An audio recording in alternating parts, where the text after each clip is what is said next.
मैं ममता सिंह, आप लोग की हिंदी टीचर। और आज हम लोग पढ़ेंगे क्लास 9 का चैप्टर 13 गीत अगीत। आइए देखिए व्हाइट बोर्ड पे इसको। गीत अगीत कौन सुंदर है।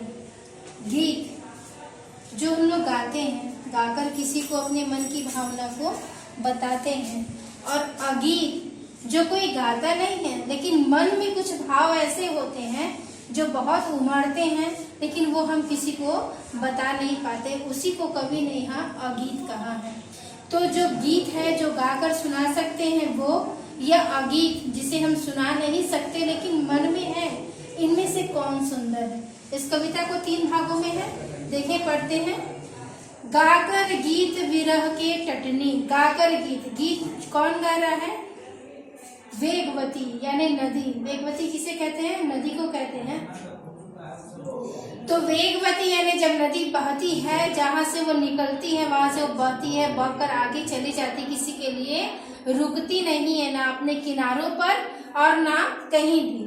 तो गाकर यानी जब नदी बहता है और ऊपर से नीचे की ओर गिरता है या बहने के क्रम में ही उसके अंदर से एक मधुर ध्वनि, एक संगीत की तरह सुनाई देता है। तो कवि कह रहे हैं कि वो वेगवती जो है, जो नदी है, वो गीत गा रही है, विरह का गीत गा रही है, दुख के गीत को गाते हुए तटनी यानी किनारों से बहती चली जा रही है। और दिल हल्का कर लेने को, दिल यानी वेगवती जो नदी बह रही है, अपना हृदय हल्का कर लेने के लिए उपलों से कुछ कहती जाती है। उपलों यानी किनारों से, उपलों यानी किनारों से कुछ कहती जाती है। देखे होंगे नदी जब बहती है तो रह रह कर किनारे पर थपेड़ मारती है, यानी आकर किनारों को छूती है और फिर वापस बह जाती है।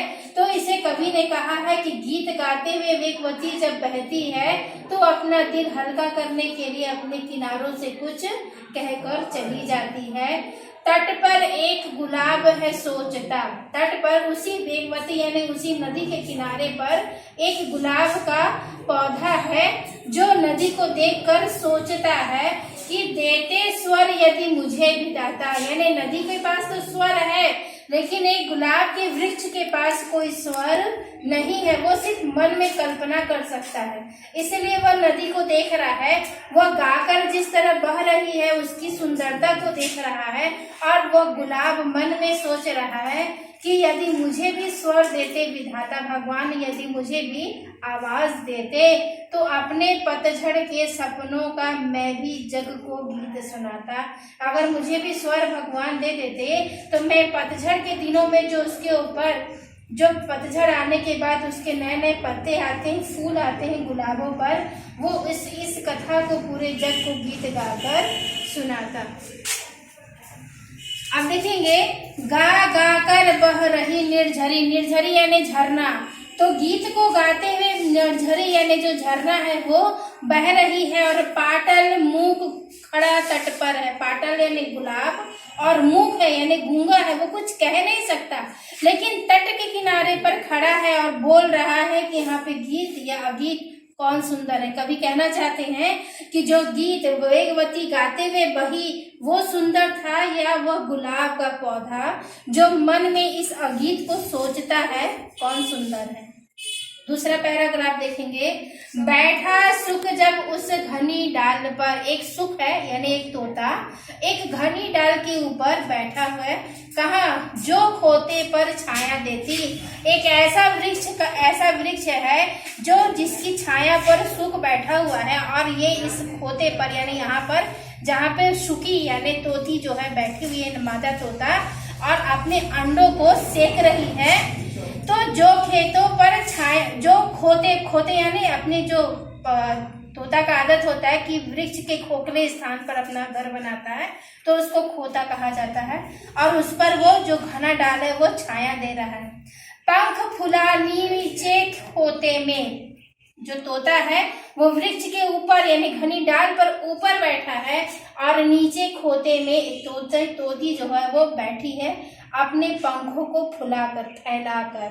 सुखी बैठ अंडे है सेती। सुखी जो है यानी मादा तोता जो है बैठकर अपने अंडे को सेती यानी सेक रही है अपने बच्चे को। गाता सुख जब किरण बसंती। सुख यानी तोता गीत गाकर जब बसंत के दिनों में बसंत यानी बहार जब आई तो शुक जो है वो गीत गाते हुए पूरे जंगल में गीत गा रहा है। और परंतु छूती अंग पर्ण से छनकर उसके अंग पर्ण यानी उसके अंगों से छूते हुए पर्ण यानी पत्तों से छनकर जो धूप नीचे की ओर आ रहे हैं। किंतु शुक तो गाना गा रहा है लेकिन सुकी के गीत उमड़कर रह जाते स्नेह में शंकर। क्यों? क्योंकि मादा तोता है वो नर तोते की तरह बैठकर गीत नहीं गा सकती। क्यों? क्योंकि वो अपने अंडों को सेक रही है। तो नर तोता गीत गा के बता रहा है अपनी खुशी को और मादा तोता मन में ही सोचकर रह जा रही है।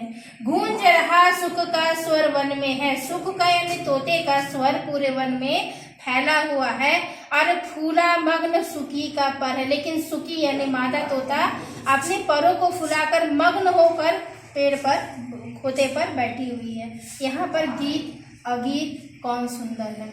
सुख जो गा के बता रहा है अपनी मन की भावना को, या सुकी जो बिना बताए ही अपने मन की भावनाओं को अपने बच्चों के साथ बैठकर बता रही है। तीसरा पैराग्राफ देखेंगे। दो प्रेमी है यहाँ एक जब। दो प्रेमी हैं और दोनों मन से एक हैं, यानी दोनों हैं तो अलग अलग लेकिन मन दोनों का एक है और बड़े साज आल्हा गाता है। प्रेमी में जो पुरुष है वो शाम होते ही शाम को आल्हा गाया जाता है, सांझ में ही आल्हा का गीत होता है। तो शाम होते ही जो लड़का है वो आल्हा का गीत गाता है। क्यों? क्योंकि वो अपनी प्रेमिका से मिलना चाहता है। पहला स्वर उसकी राधा को, जैसे ही वो गीत गाता है तो उसकी आवाज को सुनते ही उसकी जो प्रेमिका, यहाँ पे उसको राधा कहा गया है, घर से यहाँ खींच लाता है। जैसे ही वो सुनती है वो अपने प्रेमी के गीत को सुनते ही घर से बाहर जंगल की ओर चली आती है। चोरी चोरी खड़ी नीम की छाया में छिपकर सुनती है। चोरी चोरी छुपकर, क्योंकि उसे डर है कि कोई उसे देख ना ले, इसलिए वो छुप जाती है और छाया में छिपकर अपने प्रेमी का आल्हा का गीत सुनती है। हुई न क्यों मैं कड़ी गीत की, यानी वहाँ प्रेमिका सोच रही है कि आल्हा उसका प्रेमी मग्न होकर गीत गा रहा है लेकिन मैं उसके साथ खड़े होकर गीत नहीं गा रही है। बिघना यानी मन में इस विचार को वो सोच रही है, यो मन में वह बुनती है यानी सोचती है। वह गाता पर किसी वेग से फूल रहा इसका अंतर, अंतर यानी हृदय है। यानी आल्हा तो गीत गा रहा है लेकिन उसके गीत को सुनकर खुश होकर प्रेमिका का हृदय और ज्यादा खुश हो जा रहा है। यहाँ गीत अगीत कौन सुंदर है। यहाँ कवि कहना चाहते हैं कि इन सभी पंक्तियों में गीत सुंदर है या अगीत सुंदर है। इस कविता को पढ़िए, इसके भाव को स्पष्ट रूप से समझिए और क्वेश्चन आंसर करिए। Thank you.